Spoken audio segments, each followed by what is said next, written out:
What is going on to all my hobbits, goblins, dwarves, and everything in between out there? It is your boy, you man, Stu, back out with another video. And today we are continuing our Lord of the Rings / Hobbit review series, building up to the newest film coming out on Friday, The War of Rohirrim. I'm pretty sure that's how you pronounce the title. And today we are reviewing the third movie in this review series, that being The Hobbit, Desolation of Smaug. But before we get to beginning of the review itself, guys, don't forget to subscribe to the channel, because number one, it's absolutely free. Number two, also maybe help with the YouTube algorithm, recommend it to more people, maybe they could join. And do feel free to comment your thoughts on The Hobbit, Desolation of Smaug down below. But with that being said, guys, let's get right into it. And before we get right into it, let's give a quick plot synopsis, shall we? So, transition and choose The Hobbit, The Desolation of Smaug is a 2013 epic high fantasy adventure film directed by Peter Jackson from a screenplay by Fran Walsh, Philippia Boyens, Jackson, and Guillermo del Toro, based on the 1937 novel The Hobbit by J.R.R. Tolkien. Alright, so going into this one, I had seen this film before, obviously, but it had been a long time since I've seen the Hobbit and Lord of the Rings trilogies, both in general, so...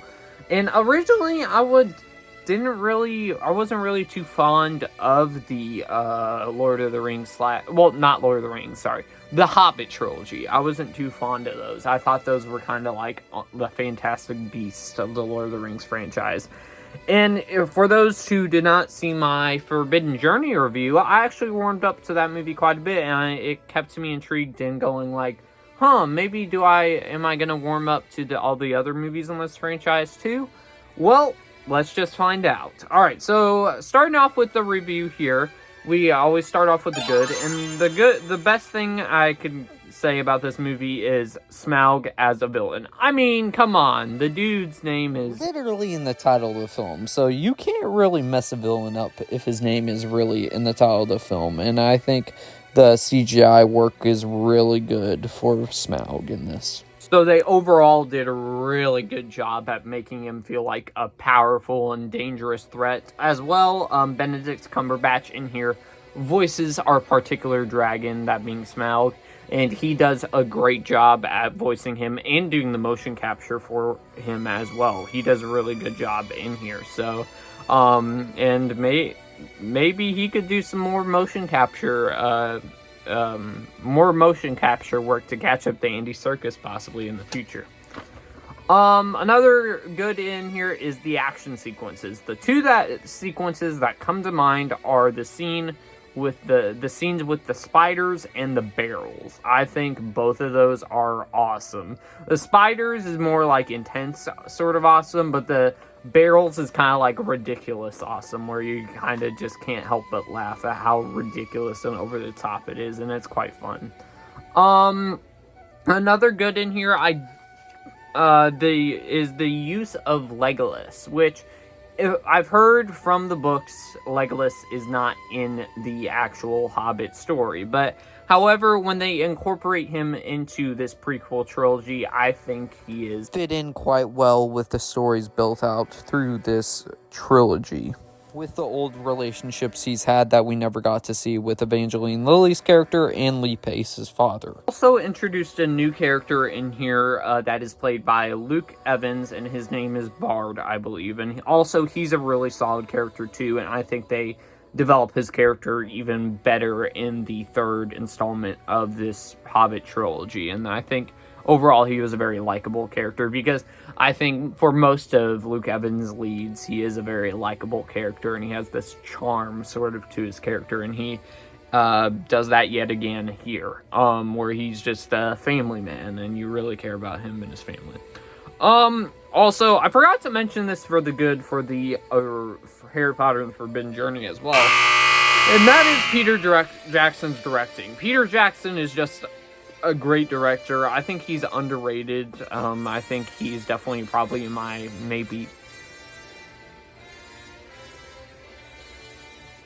Okay, anyways, my top 10 or top 15 favorite directors, and he also did Peter Jackson's 2005 King Kong, which is one of my favorite movies of all time. I love that.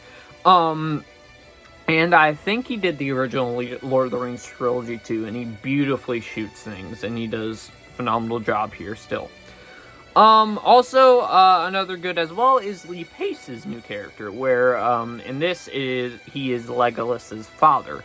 And, I think he also delivers a pretty good performance too, and this was a year before he was doing this performance at the same exact time that he was doing the Ronan the Accuser performance for the Guardians of the Galaxy. And I also thought he did a really good job here as well, having, like, an elf sort of vibe to him while also having some things changed up about him, you know? Alright, so unfortunately that is the good done. Now let's move on to the mixed aspect. And I have the CGI. I think this one is probably the Hobbit movie that has the best CGI, but overall there are some moments where you can tell it's CGI, but for the most part, especially for the creatures, just like I said, for Harry Potter and the Forbidden Journey, I do think it looks quite good. Another mixed aspect in here, I won't go into spoilers, but, and this is the final one, it is a relationship that is thrown in here with Evangelina Lilly's character with someone else, and I just thought, I thought there were aspects that were cute, but then also it kind of felt like it was thrown together at the same exact time. Now, unfortunately, we move on to the bad. And I really only have two. The green screen for the movie. That's another problem I had with the first film. And this time around, I think it's better than the first film again, but still the green screen does not look that good. And also another bad is personally the length. I mean, I mentioned this before. Almost all the Lord of the Rings movies and the Hobbit movies are. The movies are either 2.5 hours long or close to 3 hours. There's no in between here. But I do think this one is the best at stretching that time out, while still being slow at times. But besides from that, really, after a rewatch, originally I didn't like this movie. But having rewatched it again, I actually think this movie's quite great, and I was surprised by how much I loved it this time around. So with that being said, let's bring out the toxic meter.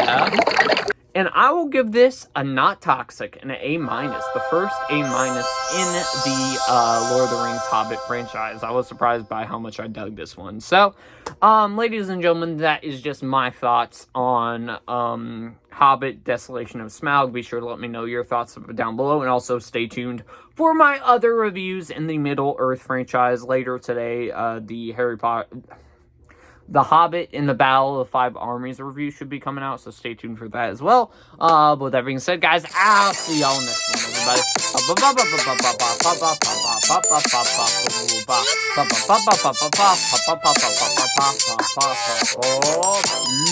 Peace.